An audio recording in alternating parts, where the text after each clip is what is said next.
Assalamualaikum warahmatullahi wabarakatuh.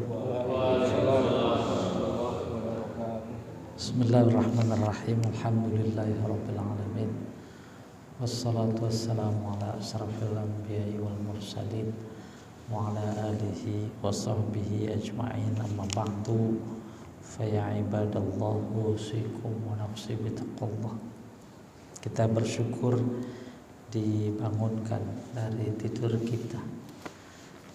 Kita bersyukur lagi diberi kesehatan. Kita bersyukur lagi bisa melangkahkan kaki ke rumahnya, salat subuh berjamaah. Insyaallah kita i'tikaf sejenak bersilaturahim sambil meneruskan mendengarkan firman-firman Allah Subhanahu wa taala. Jamaah subuh yang dimuliakan Allah, posisi kita masih berada di dalam surat An-Naba. Naba secara harfiah artinya berita besar. Berita besar dimaksud memang disebutkan di surat ini. Amma yatasaalun, tentang apa yang sedang mereka persoalkan, pertanyakan, bicarakan. Maka Allah lagi menjawab anin naba'il azim, tentang berita besar. Kalau berita vaksin besar apa enggak? Ayo, besar apa enggak? Jadi kuburan ditanya apa enggak? Jadi berita besar dimaksud yang pertama tentang kenabian Muhammad sallallahu alaihi wasallam. Emang nabi itu dia gitu. Nabi kan sebelum-sebelumnya bukan orang Arab. Itu berita besar. Nabi datang. Maka nabi itu sendiri artinya pembawa berita besar. Yang kedua, apaan itu Al-Quran? Itu kan cuma cerita-cerita fiksi, cerita-cerita kuno, cerita-cerita orang terdahulu saja. Bahasa Al-Qur'annya asatirul awwalin. Yang ketiga, dimaksud berita besar adalah hari kiamat. Apaan itu kiamat? Dari nenek moyang kita nggak ada tuh berita kiamat gitu. Bohong. Buktinya dari dulu zaman Nabi Adam sampai kita sekarang belum kiamat-kiamat. Nah, yang keempat yang tak diperselisihkan termasuk paling kuat yaitu tentang kebangkitan. Semua tak ada yang lebih penting, lebih besar kecuali sama-sama besar. Itu yang nampak.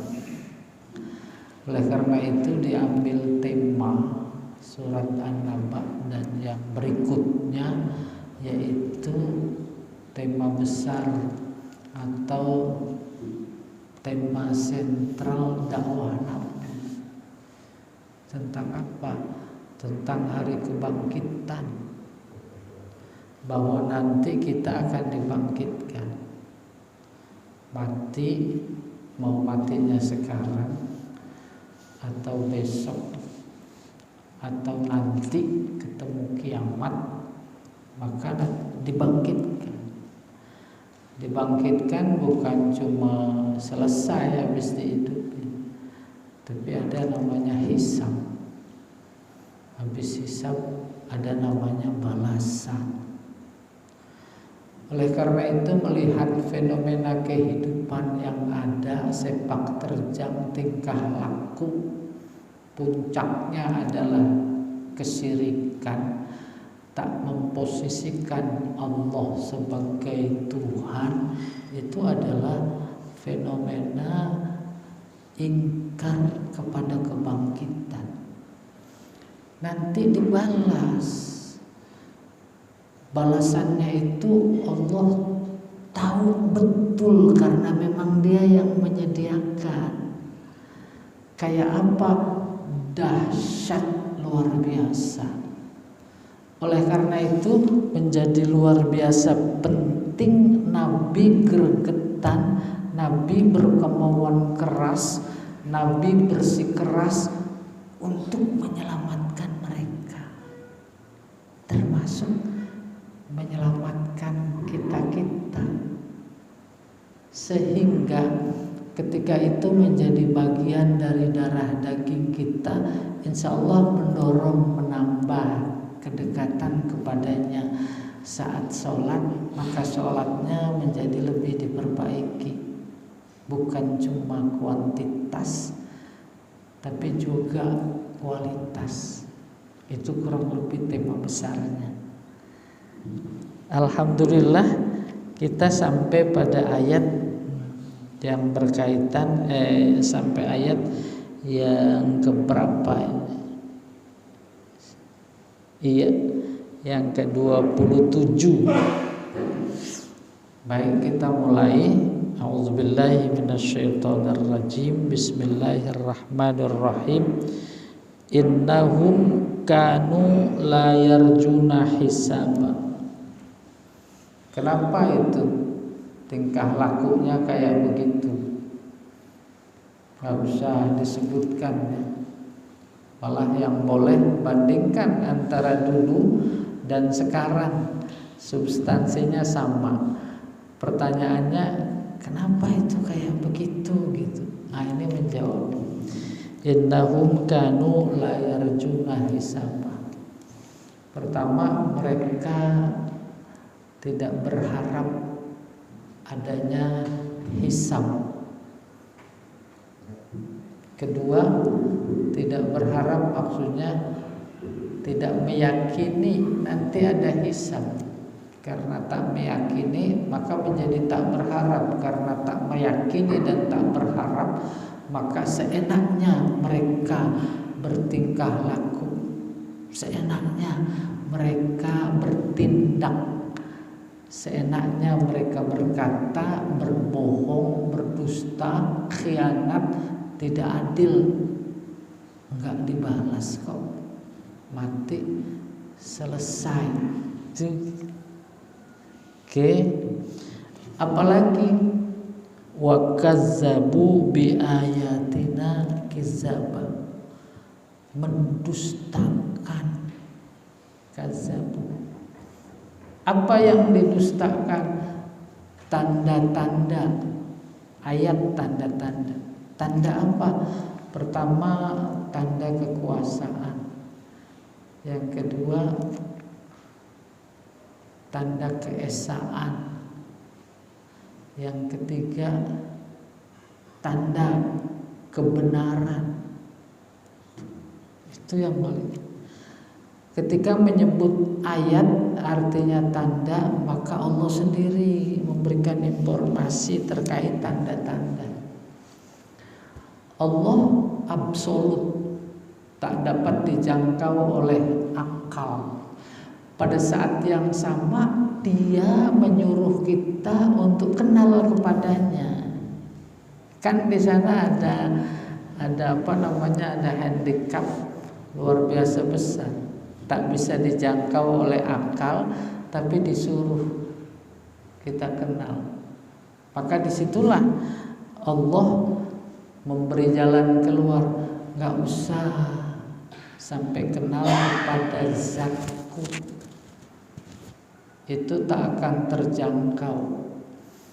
Oleh karena itu cukup perhatikan, pikirkan, resapi tanda-tanda. Ayat itu tanda. Tanda apa? Tanda keberadaanku, tanda keesaanku, tanda kekuasaanku. Tanda-tanda itu artinya ayat. Maka Allah menghadirkan diri lewat tanda-tanda. Apa kata Allah? Sanurihim ayatina fil afaq. Akan aku perlihatkan tanda-tanda keberadaanku, tanda kekuasaanku, tanda keesaanku fil afaq, di alam semesta. Ada matahari, ada bulan, ada bintang-bintang, semuanya alam semesta. Itu tanda kebesaran. Mana tanda kuasanya? Itu siapa yang megangin matahari di angkasa, gede, nggak jatuh, melayang dia. Bukan cuma itu, tetapi luar biasa, benda langit tak terhitung. Itu kan tanda kekuasaanku, tanda keberadaanku, tanda keesaanku. Itu yang pertama, fil afaq. Kalau tak terjangkau untuk membuktikan itu adalah tanda kebesaranku, kekuasaanku, keesaanku, karena terlalu jauh dan menuntut ilmu pengetahuan yang tinggi. Wa fi anfusikum, itu tandaku juga di diri kalian, diri kita ini, dari mulai ujung rambut sampai ujung kuku, itu tanda kebesaran. Dia dustakan gitu. Ada telinga, bukan cuma daun telinga, tapi punya potensi mendengar. Ada mata, bukan cuma bola matanya saja, tapi punya potensi melihat. Ada tangan, ada kaki, seluruhnya. Belum lagi yang organ dalam. Dan dari sekian tanda kebesaran Allah yang ada dalam diri kita adalah akal, potensi berpikir, mengingat, membedakan. Itu tanda kebesaran. Belum lagi sifat-sifat batiniah yang ada di dalam diri kita, itu tanda kebesaran. Lalu yang ketiga, ayat dalam artian yang populer kita kenal, ini juga tanda kebesaran Allah.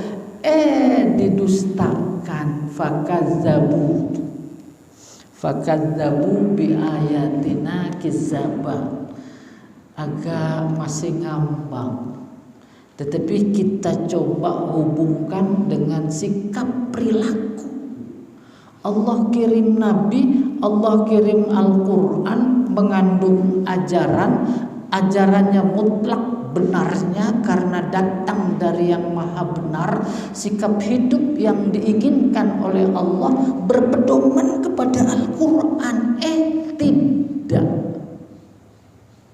masuk kategori wa kadzabu bi ayatina kizzaba. Bukan cuma tidak membelakangkan Al-Quran, bukan, tetapi justru menghina Al-Quran.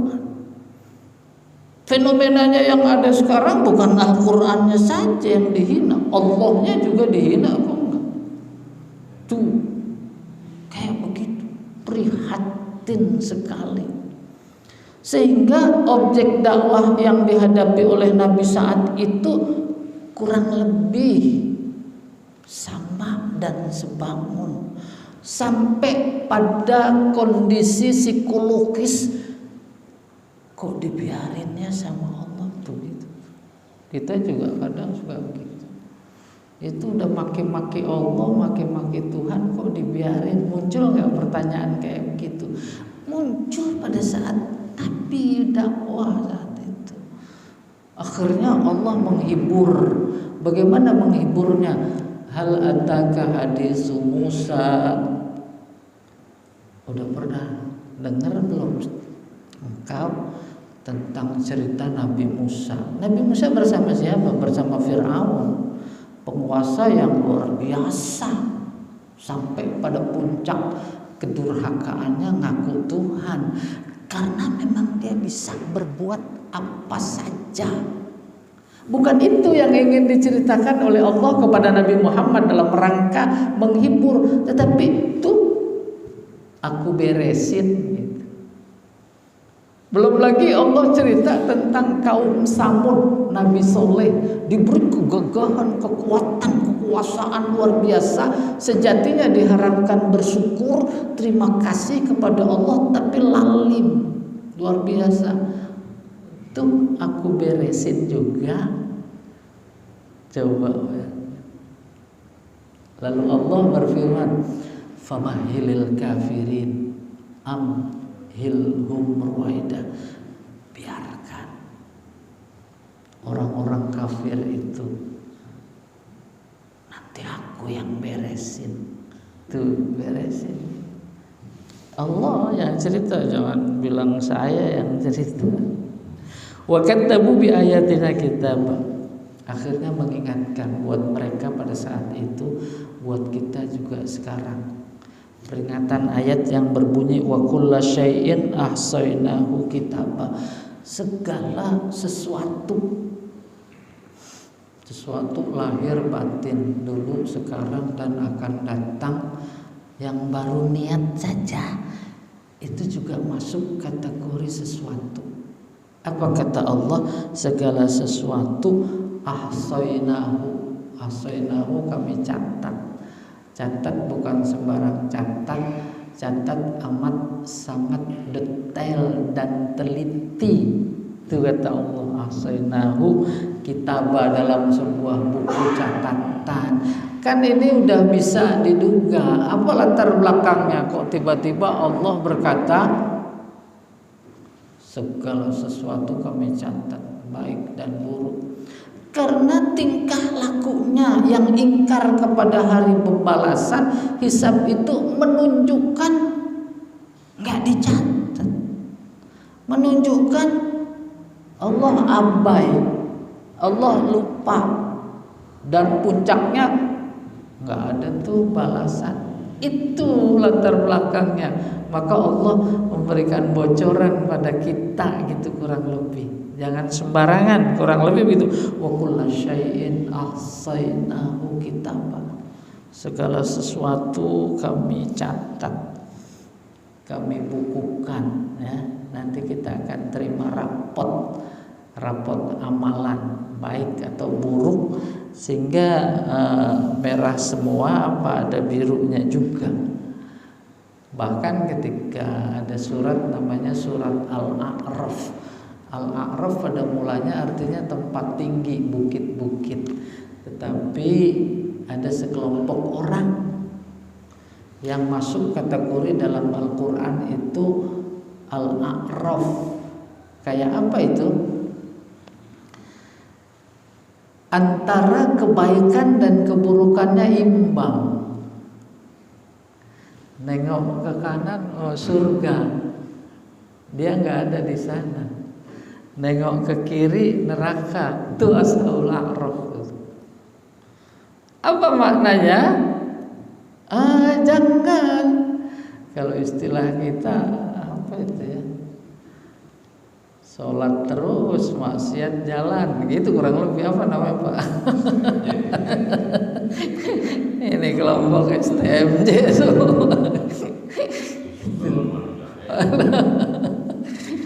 ya, oke, kita teruskan. Akhirnya mereka-mereka yang mendustakan ayat-ayat Allah, ya terpaksa. Allah bilang fazuku, rasain. Fazuku, rasain. Rasainnya malah ibarat masak, bukan sepiring dua piring, cicipin tuh baru sedikit. Masuk saja ke jahanam itu baru nyicipin.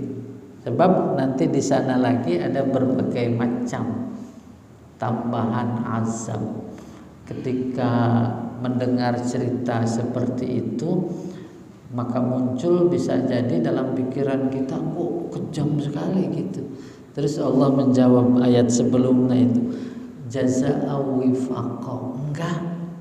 Enggak kejam, enggak zalim, tapi balasan yang pas. Udah kebayang belum pasnya? Kita diberi hidup tuh nikmat pertama. hidup aja, cacat kek enggak kek, itu udah nikmat pertama luar biasa, bisa membalas. Yang diberi oleh Allah bukan cuma hidup, bisa napas, tetapi seluruh kebutuhan hidup dikasih. Andai kata kita hitung tak akan terhitung. Andai kata kita mau syukuri tak mampu kita syukuri, begitu banyaknya nikmat Allah gitu. Kebutuhan hidup yang ada dalam diri kita dan di luar diri kita. Bahkan lebih dari itu, di luar diri Allah semuanya adalah ciptaannya. Ciptaannya itu nggak diberikan kepada siapa-siapa, kecuali kepada manusia.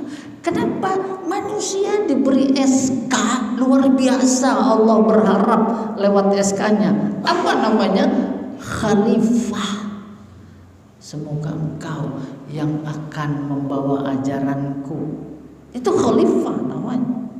Semoga engkau nanti yang aku harapkan menyebarkan, melestarikan. Oleh karena itu menjadi pantas semua ciptaanku ini buat kamu. Allah bikin kambing buat siapa? Mana nggak ada kambingnya? Tuh, Allah bikin ayam buat siapa? Setiap hari makan ayam nggak? Gitu. Oke. Terus didustakan, diabaikan, tak dipikirkan. Bahkan lebih dari itu Allah disekutukan. Oleh karena itu pantas masuk jahanam, terus nanti ditambahin lagi di sana. Belum lagi terhadap kewajiban perintah dan larangan dilanggar. Itu jazaa'u wifaqo yang pas. Iya. Fadzuqu rasain. Falan nazidakum illa azaba.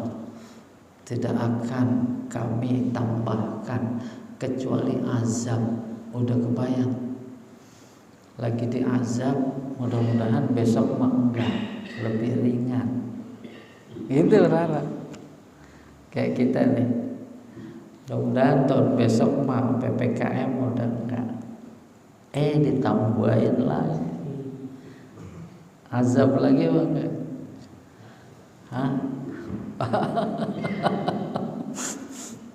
Ini udah sampai mau Ramadan, Lebaran kita bisa pulang insya Allah. Enggak. Tuh mau dibilang apa? Tambahin bang gak itu azab? Tambahin. Tuh nih wajahnya wajah PPKM semuanya. Luar biasa itu azab. Oke, kita teruskan. Baru kemudian bagian dari karakteristik Al-Quran, setelah cerita tentang orang beriman, maka Allah cerita orang kafir, cerita neraka, cerita surga. Apa itu? Sasaran tembaknya kita diberi akal supaya bisa memilih. Kan terlalu, aku udah ceritain baik buruk, kamu pilih yang buruk gitu. Oke, maka Allah cerita untuk orang-orang yang bertakwa, inna lil muttaqina mafaza. Sesungguhnya bagi orang-orang yang bertakwa mafaza. Mafaza keberuntungan, mafaza keberhasilan. Pertama pertanyaannya muttaqin, orang yang bertakwa. Kita secara minimalis sudah termasuk orang bertakwa. Apa cirinya? Al-Baqarah ayat 2 sampai ayat 5 ya. Hudal lil muttaqin, tuh muttaqin disebut. Pertama yu'minuna bil ghaib, uqimus shalah wa alladzina yu'minuna bil ghaibi wa yuqimunas sholata wa mimma razaqnahum yunfiqun infaq. Terus walladzina yu'minuna bima unzila ilaika wa ma unzila min qablik wa bil akhirati hum yuqinun. Itu takwa yang paling minimalis. Oleh karena itu setiap Ramadan dipanggil lagi, sini pada puasa. Apa tujuannya? Nambahin ketakwaan. Nah,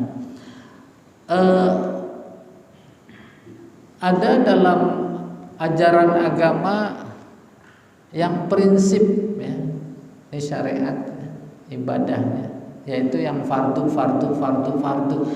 itu yang minimalis. Kemudian muncul nambahin yang sunnah dari sekian yang fardu. Nah, itu dalam proses kita mencapai orang-orang yang muttaqin. Dapat apa nanti? Mafaza, keberuntungan. Memberikan informasi hidup ini perlombaan. Siapa di antara kita sebagai warga yang diberi kehidupan oleh Allah lalu beriman yang akan memperoleh piala gitu yang namanya mafaza, yaitu surga. Oleh karena itu dalam ayat lain banyak kita dengar fastabiqul khairat, berlomba-lomba dalam kebaikan dalam rangka memperoleh mafaza. Oleh karena itu juga dalam ayatnya yang lain ditemukan fal yatanafasil mutanafisun, hendaknya berlomba-lomba orang-orang yang mau berlomba-lomba dalam rangka memperoleh mafaza. Mafaza adalah makna lain, sebutan lain dari kata surga. Iya, udah pada pernah ngelihat surga? Hah? Ada belum? Belum. Mau? Apa kunci surga? Mati. Kalau nggak mati ketemu surga. Jadi menarik sekali, kunci surga mati, maka kiamat menjadi positif. Mati menjadi positif. Apalagi mati perbuatan Allah. Allah zat yang maha positif. Tak mungkin ada perbuatannya yang negatif. Kayak apa surga? Hadaiqa, yaitu kebun-kebun. Tuh.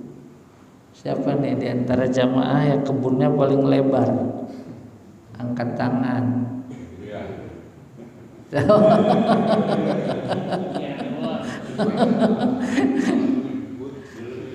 Ayo, nggak ada artinya kebunnya lebar tapi nggak ada sertifikat. Lebih parah lagi, ada sertifikat tapi nggak ada kebunnya.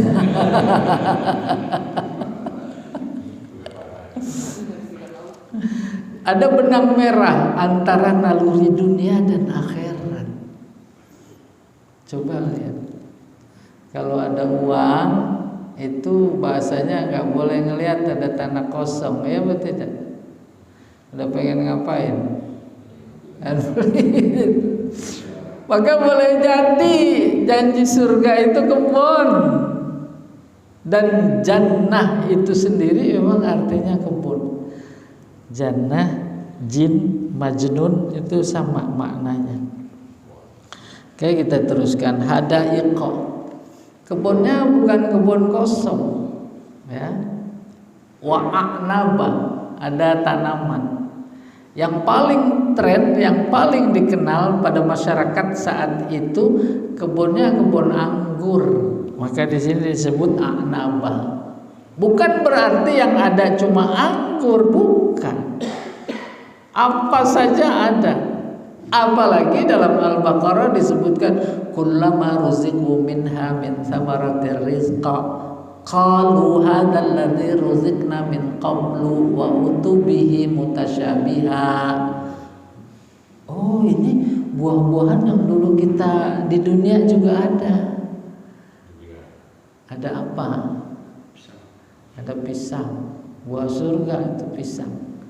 Ada semua yang pernah kita jumpai di dunia nanti ada.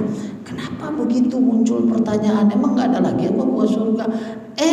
Allah Maha tahu. Kalau dikasih buah yang aneh karena belum pernah ketemu di dunia, dimakan apa enggak? Apaan ini? Apa? Gitu maksudnya. Nah, samanya itu hanya bentuk lahiriahnya saja, tapi rasanya nggak mungkin sama, jauh lebih nikmat. Ya, wa kawaiba atroba. Ada apa lagi di surga? Kawaib. Kawaib diartikan bidadari, atroba yang seumur. Pak Haji sukanya umur berapa?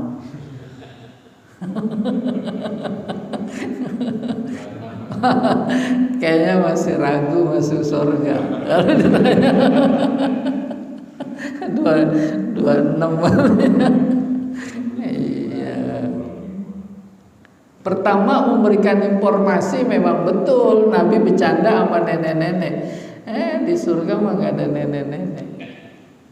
Marah dia. Kenapa? Nanti muda semua. Nih, atroba seumur gitu. Gak usah di akhirat, di dunia itu ketika ada lomba apa Pak? Miss gitu. Seumur apa enggak? Seneng apa enggak? Senang. Apa yang tua pada kelihatan muda. Kawaib sama maknanya dengan Ka'bah. Bahkan dalam bab wudu itu ada Ka'ab ilal Ka'bain. Ka'bain ini mata kaki. Ya, masuk kaki, telapak kaki sampai mata kaki batasnya. Ka'ab ini mata kaki nih. Coba lihat. Apa arti harfiah dari Ka'ab, Ka'bah, Kawaib? Artinya adalah sesuatu yang menonjol di tempat yang rata. Ini ada yang menonjol, itu namanya Ka'bah juga begitu. Loh, kemudian apa benang merahnya? Kau diartikan bidadari. Saya tanya Pak Chandra, kasih hadiah wanita cantik tapi dadanya rata, mau? Tuh.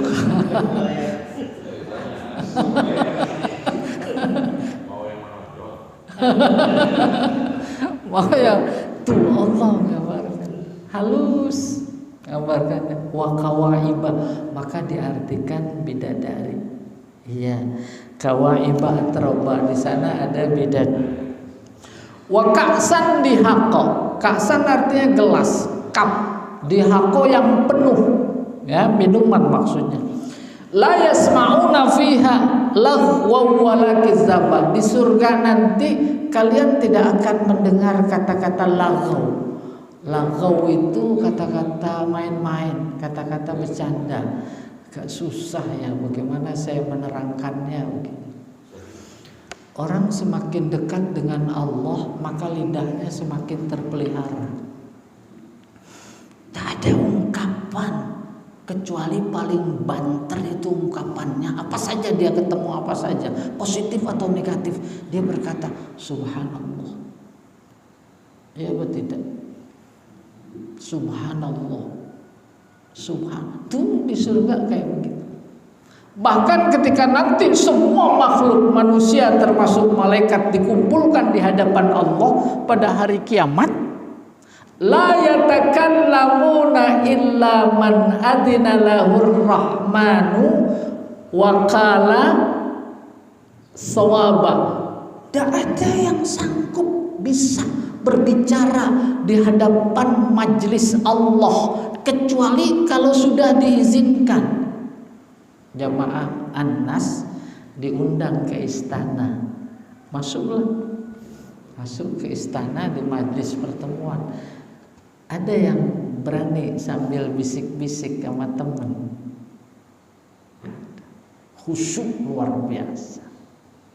Datang presidennya, ada yang berani bicara sebelum diizinkan.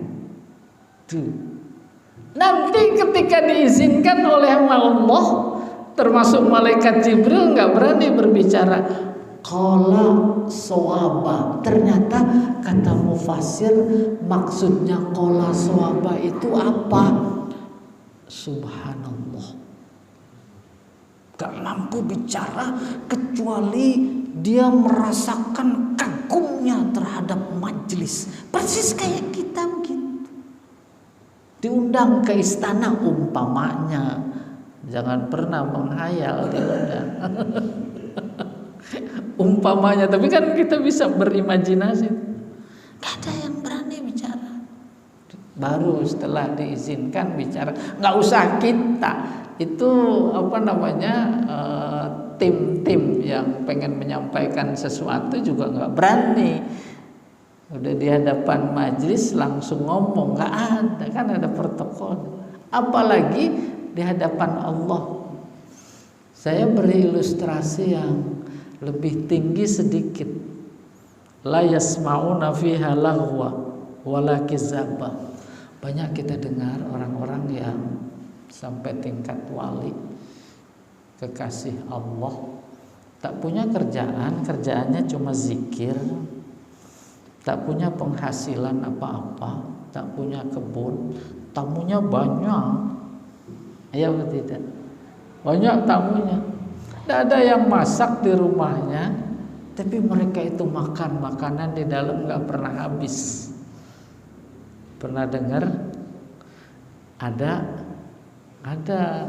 ya orang yang udah dapat maunah, udah ada tamu banyak, mikir, aduh ntar dikasih apa sama orang tamu. Udah waktunya makan siang. Pas dia masuk ke dalam, di meja makan udah penuh. Pertanyaan, kata apa yang keluar? Subhanallah. Begitu. Jadi kalau sebaik semua orang se-Indonesia umpamanya, subhanallah. Diajak ke Freeport, subhanallah enggak? Diajak ke Semarang juga banyak Mas Semarang, tapi ada Mas Ale, ada Mas Jono, ada Mas juga. Jadi kayak begitu. Di surga la yasmauna fiha wala kizaba. Enggak ada kebohongan. Sekarang di dunia hari ini bohong, besok bohong lagi. Malah pengen ditambah bohongnya. Gimana itu? Maka sejatinya kalau dipahami, meresap sampai darah daging umpamanya, emang pengen cepetan ke akhirat saja. Kampung kita yang hakiki adalah di sana. Kita ini kan Nabi bilang bagi orang asing, ngendon, ya. Ini juga bukan orang Pamulang semua nih. Kita lebaran ada pulang kampung. Pulang kampung lebaran masih bisa balik lagi. Tapi kalau kampung yang hakiki, jazaa'an min rabbik atau an hisaba. Cerita neraka dengan penghuninya dan berbagai macam siksanya. Kemudian Allah menutupnya jazaa'u wifaqo. Itu balasan yang pas. Diresapi baik-baik. Allah cerita orang bertakwa, kemudian balasannya ada pohon-pohon, ada kebun, ada surga, ada bidadari, ada segala macam, ditutup jazaa'am mir rabbika. Allah hadir di sini. Itu aku yang membalas dari Tuhanmu, atoan sebagai pemberian yang sukarela, gitu kurang lebih. Hisaba itu sudah aku perhitungkan kalau engkau terkagum-kagum, gitu kurang lebih. Ada dua hal yang berlawanan. Siapa itu Rabbika? Rabbis samawati wal ardh, yaitu Tuhan yang memiliki langit dan bumi, wa ma bainahuma, dan yang ada di antara keduanya. Siapa sih itu? Ar-Rahmani, yang maha pengasih lagi maha penyayang. La yamlikuna minhu khitoba. Nah ini tadi yang saya ceritain. Di antara mereka itu tak ada yang mampu berbicara, kemampuan untuk bicara, karena kagum bicara. Yauma ya la yamlikuna minhu khitoba yauma yaqumur ruhu wal malaikatu saffa, yaitu pada saat para malaikat termasuk malaikat Jibril berdiri berbaris-baris bersaf-saf. La yatakallamuna illa man adina lahur rahmanu wa qala shawabah. Ini tadi ya yang sudah dijelaskan terlebih dahulu. Mereka tak mampu bicara kecuali yang diizinkan oleh Allah yang Maha Rahman. Dan kalau diizinkan mereka tak berkata kecuali shawabah, yaitu subhanallah. Dzalikal yaumul haq, itulah hari pembalasan, hari kiamat, hari hisab yang benar adanya, hak.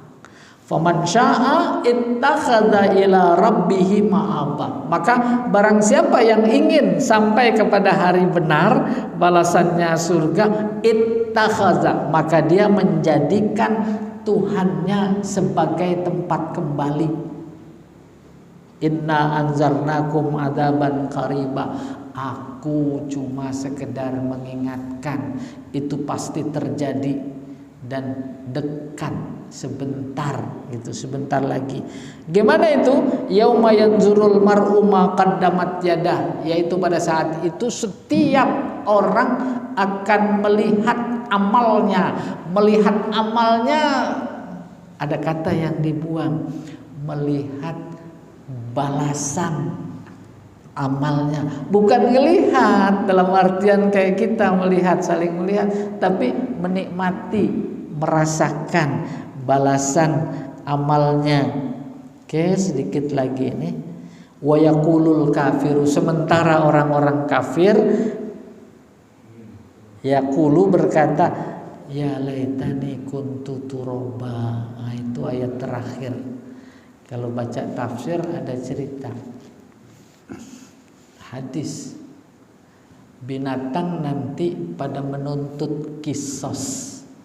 Ketika hidup di dunia, si kambing, si rusa, si kancil dikejar-kejar sama singa, oleh buaya juga, oleh binatang buas lah gitu, dicakar, ditanduk dan segala macam, nanti menuntut kisos di hadapan Allah. Setelah ditegakkan kisos, selesai urusan, jadi abu semuanya, jadi abu kelihatan. Si kafir yang di neraka itu ngelihat, menyaksikan, lalu mereka berangan-angan, seandainya aku juga jadi abu. Tuh direkam oleh Allah. Yaqulul kafiru ya laitani kuntu turaba. Orang kafir pada berkata, seandainya aku ini jadi abu. Pertanyaannya, jadi abu apa enggak? Enggak. Hidup apa mati di neraka? Hidup. Ini kayaknya udah pengalaman. Lah itu bisa jawab. Baik. Jamaah subuh yang dimuliakan Allah, kita cukupkan sekian dulu. Insyaallah Allah beri kesehatan lagi, memberi taufik dan hidayah pada kesempatan berikutnya. Surat An-Nazi'at, cerita tentang kematian. Billahi taufik wal hidayah. Assalamualaikum warahmatullahi wabarakatuh. Silakan. Waalaikumsalam warahmatullahi wabarakatuh. Mungkin dari jamaah ada waktu 5 menit untuk bertanya. Silakan. Ya, Faiz, silakan Faiz.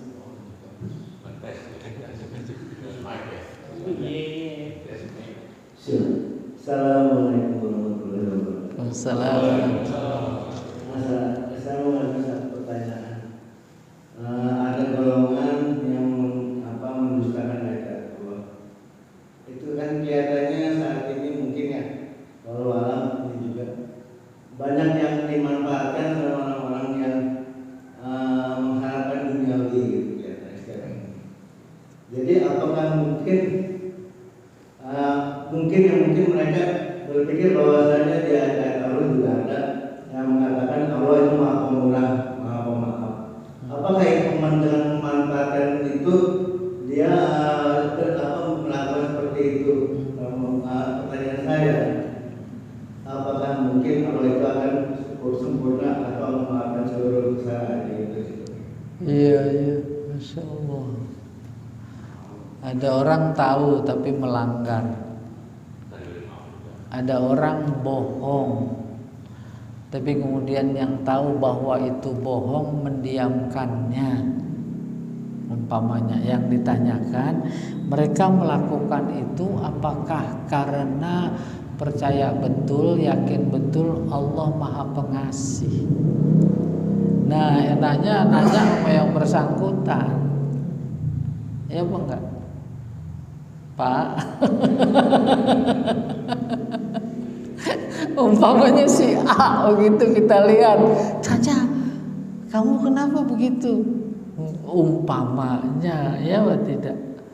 Nah, kita betapapun Allah itu Maha Pengasih, Maha Penyayang, tetapi jangan dipelintir. Ya atau tidak? Ayo kita minum sekarang, besok kita minta maaf, kan Allah Maha Pemaaf. Ayo kita zina sekarang, kan Allah Maha Pemaaf. Lah, sebelum minta maaf udah diambil duluan. Jadi kayak begitu memang logik ya, muncul pertanyaan. Sebenarnya saking keselnya, begitu. Iya, jadi kesimpulannya apa ya? Bagi kita, gak perlu bagi mereka. Kita jangan sekali-sekali berbuat kemaksiatan karena meyakini Allah akan memaafkan. Maksiat mah tetap maksiat. Iya. Itu logikanya bertentangan. Kalau Allah Maha Kasih, kita taat, kita berterima kasih, bersyukur, bukan maksiat. Iya, wallahu a'lam bishawab. Ada lagi yang lain? Sekarang subuhnya diperpanjang kok. Silakan.